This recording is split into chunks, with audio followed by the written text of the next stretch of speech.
the new product we're launching here today. Right, we started making LED circuit boards for BMW motorcycles back in 2010. What we decided to do, at the time there was nothing available on the market other than the incandescent bulb. So what we did was we took the turn signal housing, we removed the incandescent bulb and reflector, and we replaced it with a circuit board. That was a simple solution. We went from there into making two-in-one lights. So we have a redundant turn signal housing when it's not being operated as a turn signal. So we thought we could make the lighting in there. So at the front we have running lights, which also operate as turn signals. Turn signal is engaged. And then at the back we have brake lights that are operated, but the turn signal overrides the brake light. So if I hold this button down, and basically that's how it works. We do a lot of different models for all BMWs, KTM, Aprilia, more European brands than American brands or Japanese brands, but we do cover virtually every bike in the BMW range. Moving on to a new product that I wanted to talk to you about. We've been asked about added functionality. On all the bikes that we sell our product for, I'm having a bit of a... Right, let me go back to... For all the lights that we sell our product for, all the bikes that we sell our product for, there is a requirement for added dimming of the front lights, the rear lights.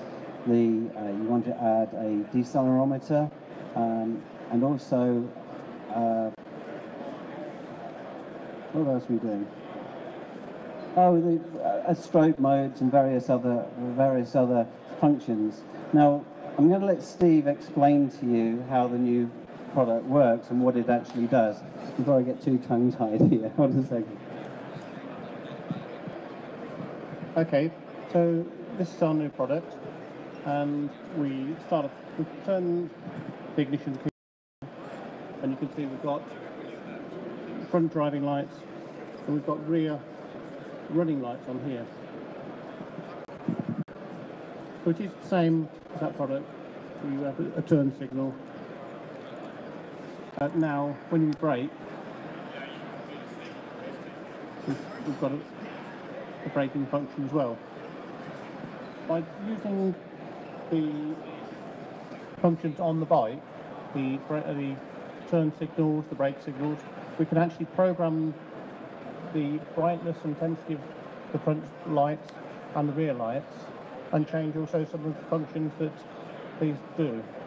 If we go into a quick programming mode, say we turn right, you can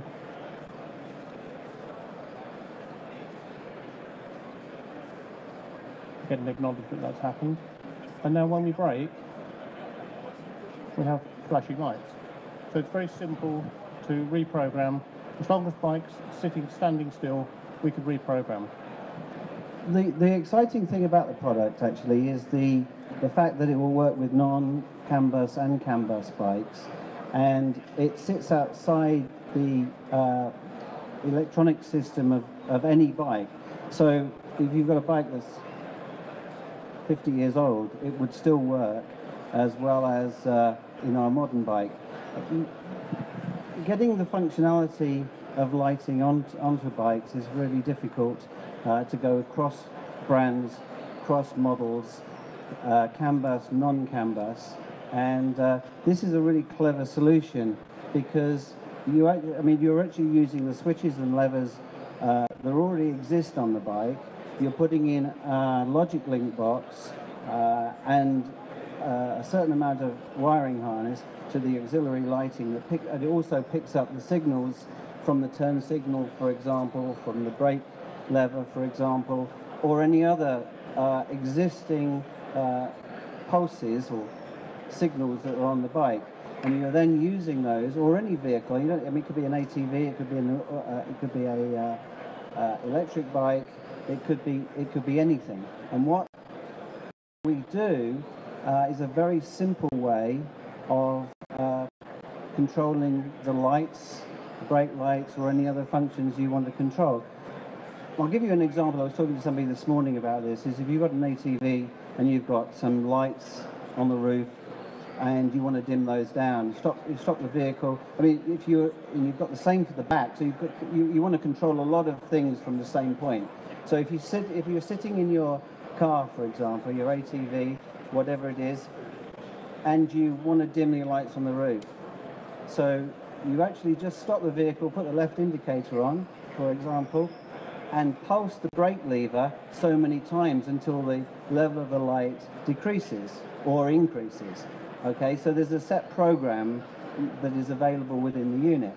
And so if you want to strobe the top lights, for example, there's another one. So you do something else, like you put the hazard lights on, you pulse the brake lever about 3 times, or whatever it's set to do, and then you can control all your lighting from sitting in the vehicle. It sits outside the CAN bus, and it's very, very simple.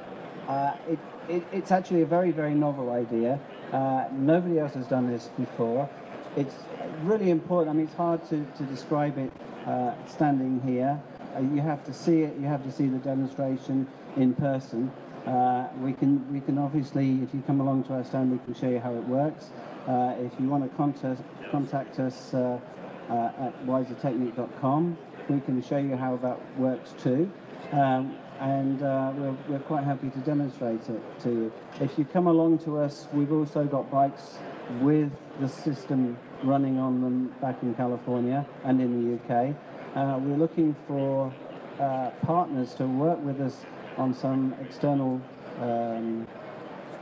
projects to power other people's auxiliary lighting. We did it specifically for our lighting, but we realized the market is pretty enormous out there, and what we have will give added functionality to any auxiliary lighting. So thank you very much.